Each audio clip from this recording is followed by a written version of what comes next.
Welcome to Housing for Good, a podcast dedicated to housing topics and issues affecting our communities in McPherson County and beyond. With years of experience and expertise, hosts Chris Goodson and Karolyn Moore discuss housing challenges and opportunities with other experts from a variety of housing fields.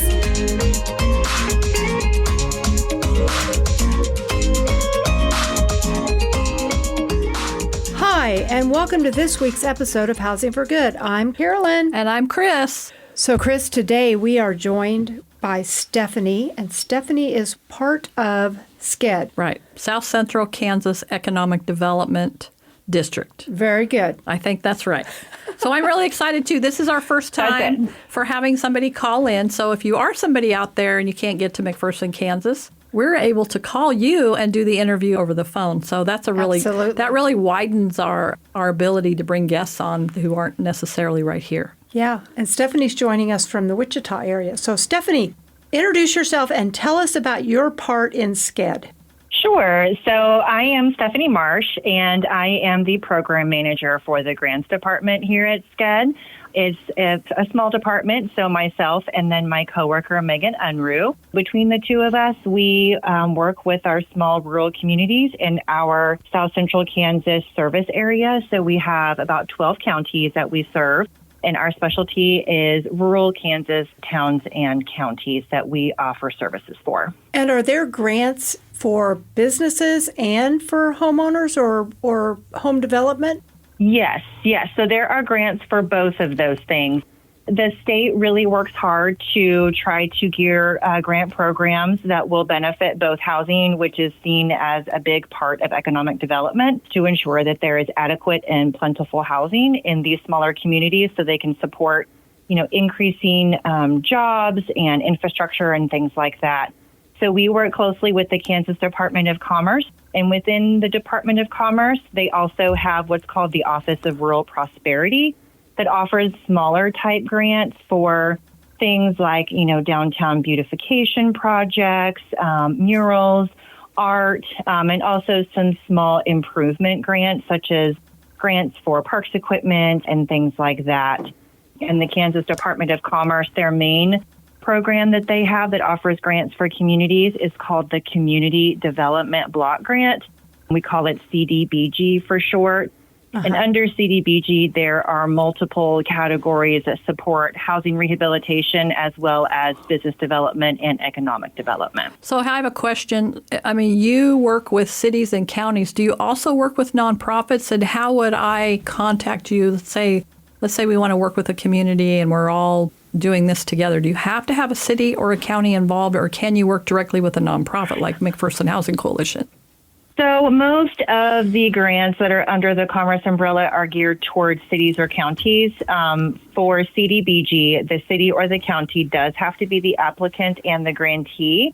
But some of those programs, like for instance, a community center, if there is a nonprofit that owns a building that they would like to see converted to a community center available for public use, there can be a partnership between the city and the nonprofit to kind of form a partnership where the city is still the applicant, but there is that partnership with the nonprofit that kind of shows Commerce that really the nonprofit is going to be the beneficiary and taking on a lot of those grantee responsibilities.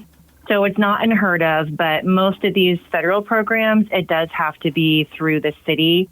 The Office of Rural Prosperity programs, a lot of those are geared more towards nonprofit entities to apply. So they're set up to where either a nonprofit entity can be the applicant or the city can be the applicant for those programs. But for most of the federal items, it does have to be the city or the county. And if a partnership is allowed for that particular category, then it's usually never an issue. So how do you get involved? So if the city is applying, are you making the application for the city or county?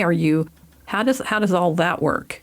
I know I'm going completely away from our questions, but I'm thinking of this stuff as we're going along, and I'm trying to understand, not just for myself. We have listeners that are all over the state of Kansas and nationally and internationally, and I don't know, maybe they have an organization like SCKEDD where they live. And so trying to understand the details of how that works and what I could do as a nonprofit or some other nonprofit across Kansas could do to make something work for them. Yeah, so SCKEDD does offer both grant writing and administrative services. So for the CDBG program in particular, that program does have a requirement that there is an administrator, just because with it being a federal program, there are a lot of regulations that come with that grant as far as how it's used. It even dictates what wages can be paid for the workers working on the project. So that program in particular does require an administrator, and Commerce really likes to see someone listed who has experience in CDBG programs. But a lot of the times we just get phone calls from, it could be a nonprofit, it could be an individual business owner that has just kind of started this search on their own for grant programs, and our name pops up on their Google search, and they give us a call, and we talk through their projects just to see what programs we feel like might be a good fit for them. And then we can kind of talk through what services they want SCKEDD to provide. Some cities have grant writers on staff or someone familiar with these programs who can write that application. Most smaller communities just don't have the staffing to administer some of these grants just because they are so involved. And so then if they want to write the grant but not administer it, we do also just do that standalone service as well. So kind of in a nutshell, those are the services that we provide. My department specializes in that grant research. For people looking for funding for their projects, we offer the grant writing and the grant administration. Okay. So how do you decide where the prioritizing for funding would, like, for different sectors within economic development? So that is kind of up to, that's kind of up to the community and what projects they're looking for. Commerce has funding, that they get approved for their budgets, and that kind of dictates how much money is available in kind of each of their buckets for their grant program. Okay. They did recently do an overhaul for their CDBG program, where those applications are now what's called a rolling round.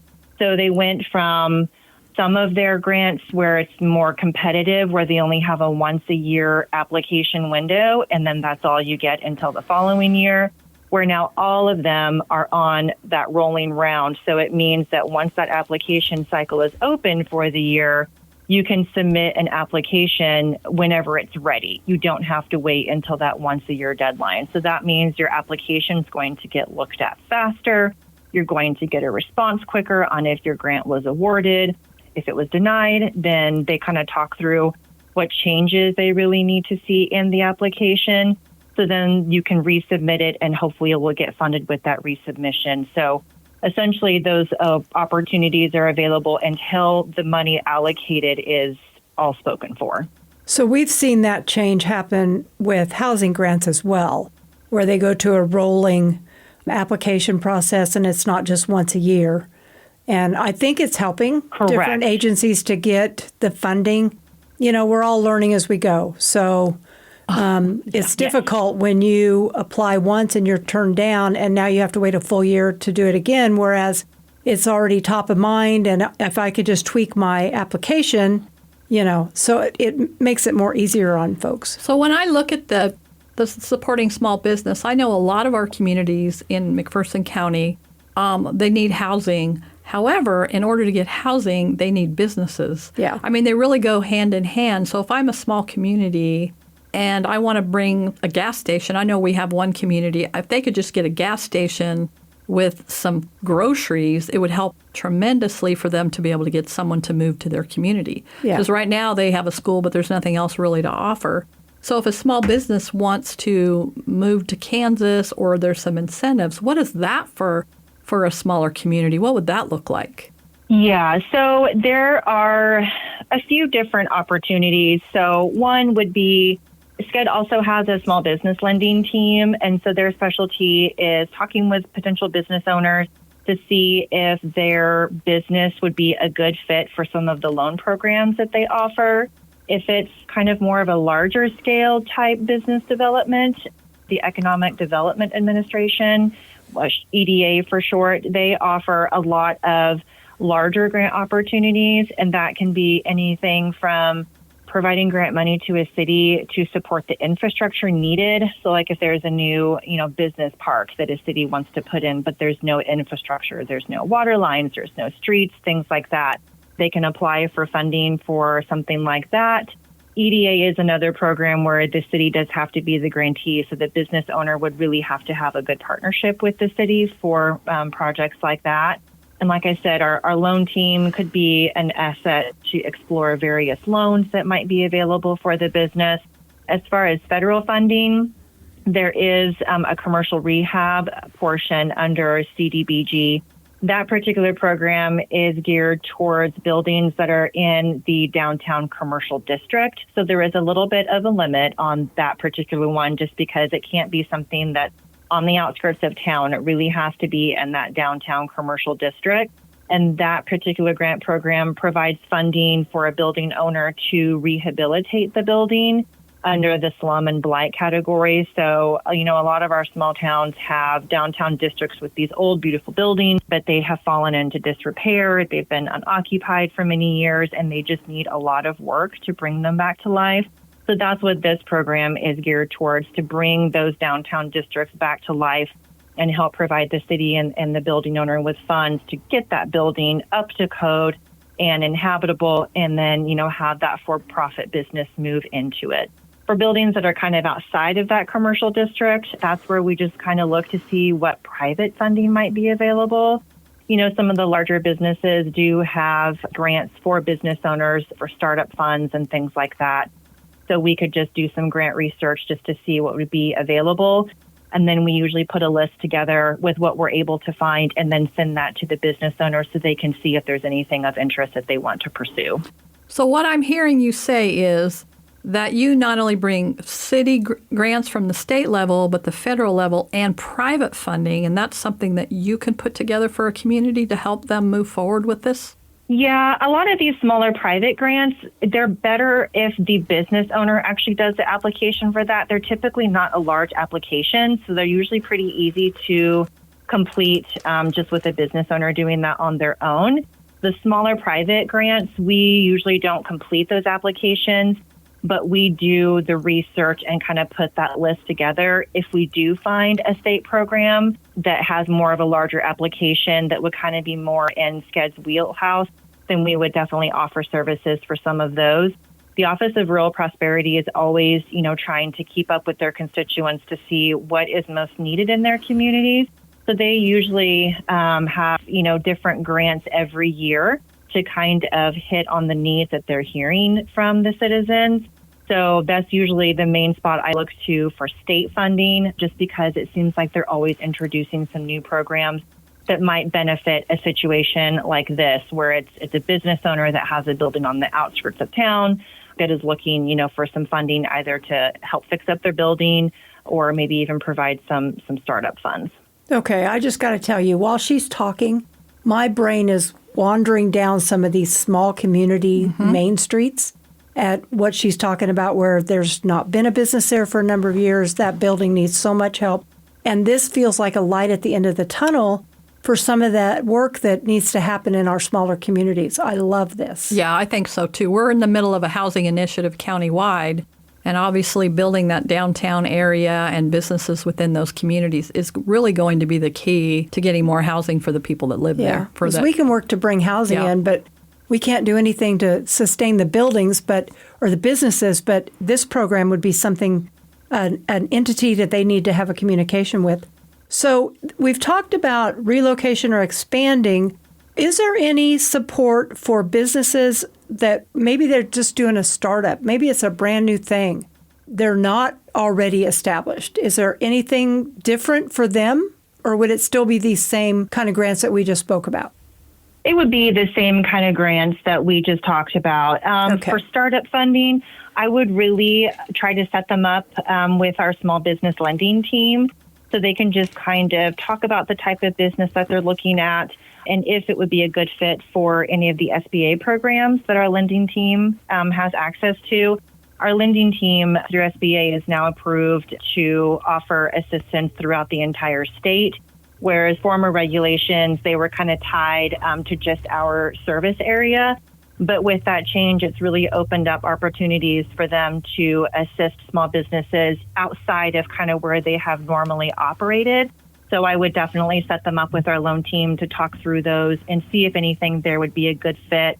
If for whatever reason our loan team doesn't have anything that would be a good fit for that particular business, they definitely know of many other resources out there that they could direct that business owner to try to find some assistance outside of SCKEDD if we were able to help them in-house. Okay. So I'm curious I'm pulling us back to housing a little bit, but is there other grants out there that maybe a small organization like ours maybe doesn't even know about that you would have available or could help with? I know you did a really great program over in Reno County. They had all those extra funds from, I think it was ARPA funds they got. Yes. And you did some incredible work over there. I mean, is that something that you could help another county put together? I mean, I'm just curious. I'm always trying to look for different unique things that people are doing that are really working. Mm-hmm. Yeah. So that particular project, it was a partnership with Habitat with Humanity, our weatherization program, and the city of, well, not just the city of Hutchinson, but Reno County with their ARPA funds that they had. So that is kind of where that project came from.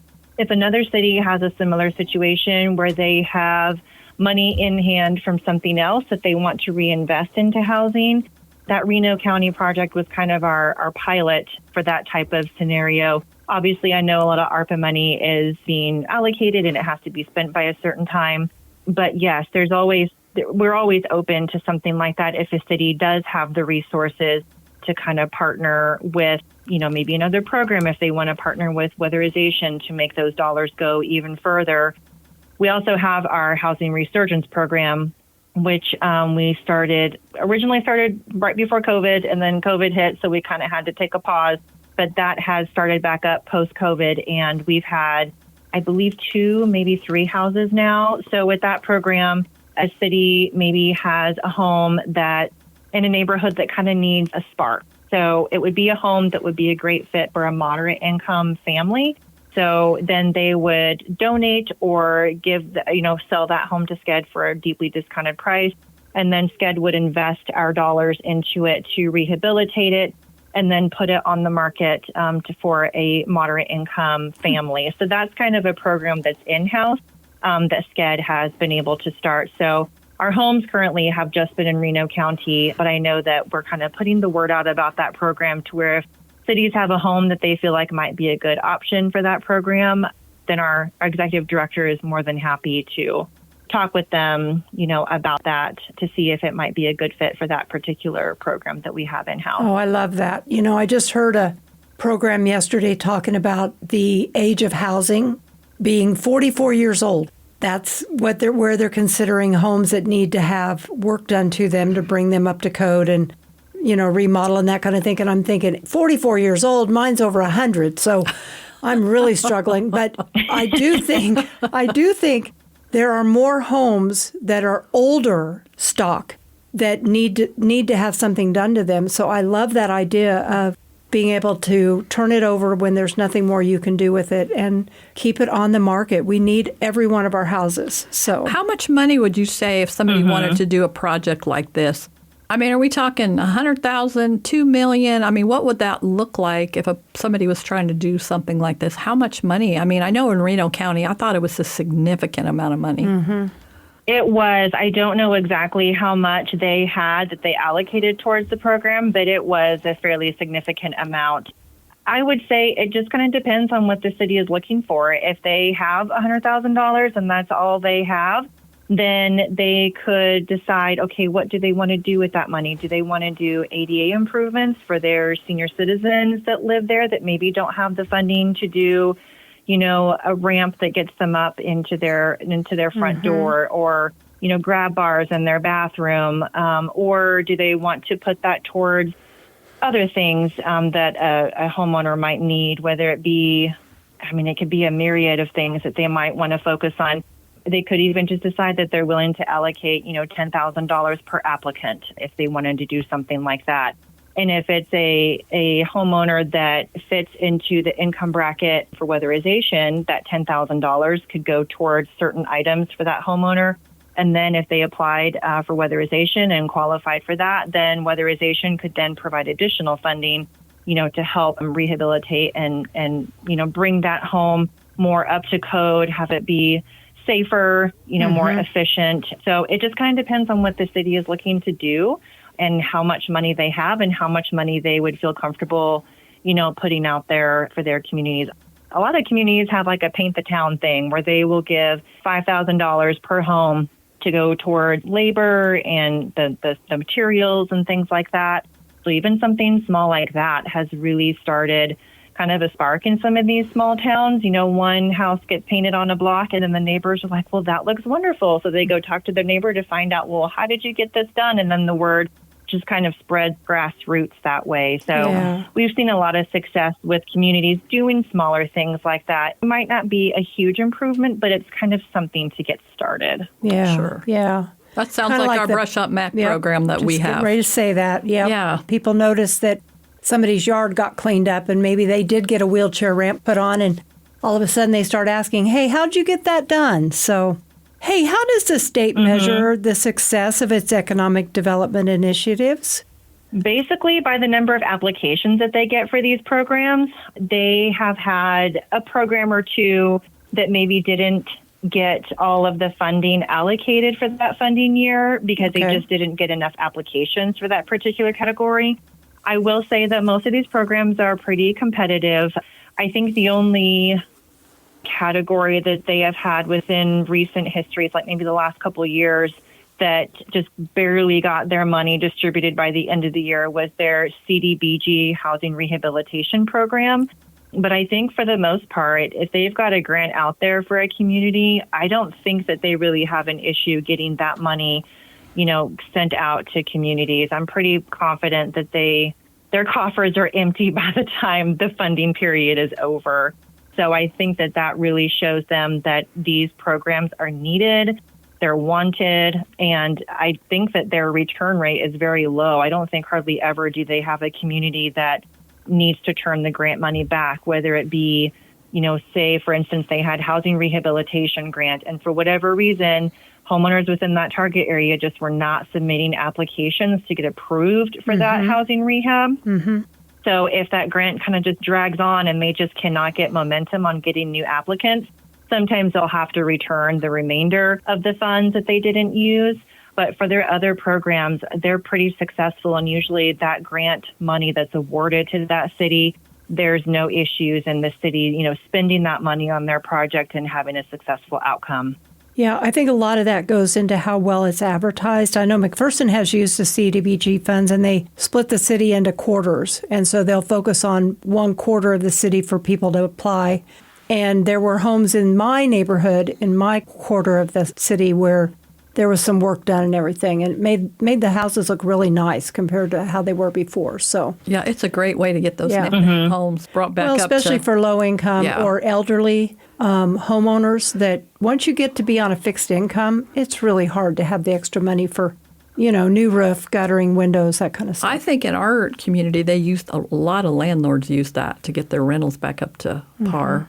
Well, and that's good because there's a lot of renters. So, so what partnerships exist between state and private sectors that you're aware of for promoting economic growth? That one I'm not really 100% sure on. I know that Commerce really works hard with the local economic development districts through newsletters and things like that. But as far as partnerships, I don't know that there's any partnerships, so to speak, just because they need to keep these programs, as open as possible, as far as, not having any appearance of, undue influence or favoritism or anything like that. So I think that a lot of times their rep for their programs usually do a roadshow within different sectors of the community to talk about their various programs. I know the Office of Rural Prosperity will do, webinars, and they usually have a workshop once a year, and they invite everyone on their mailing list and, of course, encourage word of mouth to talk about that they're having this seminar to talk about all their different programs that they're going to be offering. So I kind of think that that's really how they gear their partnerships. It's more kind of open and free for everyone. And then it's just kind of up to the cities to really advertise that to their community and be aware of what their community needs so they can prioritize what programs they want to apply for that year. I could be missing something, but I kind of feel like that's usually how they try to keep it, is just communicating with their economic development districts, as well as reaching out to, if they have a city that's been very active, they might reach out to that city to see if there's any, potential applications they have. So for instance, their housing rehab program, if they're lacking applications in that sector and it's nearing the end of that funding period, they might reach out to their partners who apply for those programs a lot to say, hey, we really want to get this money expended. Do you guys have any applications that, you were maybe thinking about or a city was thinking about that they would be willing to kind of push through now rather than waiting until the next year? But otherwise, I feel like they try to keep it pretty open so that everybody can have an opportunity to, potentially apply for those programs and invest in their communities that way. Okay, that makes awesome. that makes sense. So what do you what have we not asked? I mean, is there a question or something that you want to talk about that we haven't covered? Because I feel like we've covered a lot: housing, economic development, small business startups. What else is there? So there is one other program that I feel like has gained a lot of traction over the years. There is going to be an application round for it this year. However, we'll just see if it's available after this year, with the new budget and everything going through. But the Kansas Housing Resources Corporation, which is kind of the umbrella over weatherization, they also have a moderate income housing program that they offer every year. And with that, they also have a revolving loan fund and Kansas Housing Investor Tax Credit. So the moderate income housing program is really geared towards communities who need housing for their moderate income families. So, like for instance, teachers, police officers, firefighters, city employees, workers like that who are the backbone of that city, but, make too much to qualify for some of these lower income type of programs. Through the moderate income housing program, a city can partner with a developer and apply for funding to either, maybe rehabilitate a building or apartment. And then those are rental properties that are available for moderate income individuals or families. That funding can be used also for down payment assistance. So if a city has a plot of land that they are turning into a housing development and they want to encourage and help facilitate that home buying process by offering this down payment assistance through this grant, they can also do that. Or if they want the money to go towards the actual construction of the homes. So there's multiple ways that you can kind of structure how you want those dollars to be spent for your moderate income demographic. That is a program that has become very popular. A couple of years ago, they added the tax credit incentive where the developer themselves can apply for tax credits to help offset some of the cost of building in a smaller community. Because these smaller towns, they might have the need for that moderate income housing, but getting a builder there can be really difficult. So this tax credit program hopefully will incentivize a builder to invest in these smaller communities and help them upgrade their housing stock and build some of these new housing units or rehab, an existing building to turn it into rentals. They just introduced a revolving loan fund as well. So it's kind of the same as the moderate income housing program, but instead of it being grant money, it's low interest loan that can help a developer, invest and have the funds to be able to build in a certain rural community. So that's a program, like I said, it's been very popular. They did say that they will have an application round for 2025, but they'll just have to wait to see if it does get refunded for upcoming years. So we're crossing our fingers for that because we feel like it's been a really good program for the state. And a lot of these small towns that have just struggled to get anywhere near their goal for their new, housing units for getting these moderate income families good housing, it's just been really beneficial for them. And they've really been able to add to their housing stock through this program. So awesome. That's awesome. So that's a partnership between a developer and a city or county. So a nonprofit would not be qualified for that. Is that correct? Correct. Okay. Correct. Now, we do have some community foundations that maybe are the drivers behind getting, that developer on board, getting the city on board. It's not to say that a nonprofit can't be the one kind of helping to pieces together. But at the end of the day, it's like these federal programs. The city does have to be the applicant. But a lot of times the community foundations can sometimes be kind of the boots on the ground to really help get this program sold, do the legwork to bring on a developer, help with the housing assessment that's required for that program. A lot of the nonprofit foundations within some of these smaller communities can really kind of be the champion for their city, if their city staff just doesn't have the capacity to do that on their own. Well, I hope you enjoyed this week's episode of Housing for Good. Thank you for joining us, Stephanie. I appreciate it so much. This was a great interview. I learn so much every time we do one of these. Yeah, my pleasure. If you'd be interested or you know someone who would be interested in being interviewed or have a discussion with us on Housing for Good, drop us a line at housingforgood@mcphersonhc.org. Thank you for listening, and we'll see you next time. Have a great day.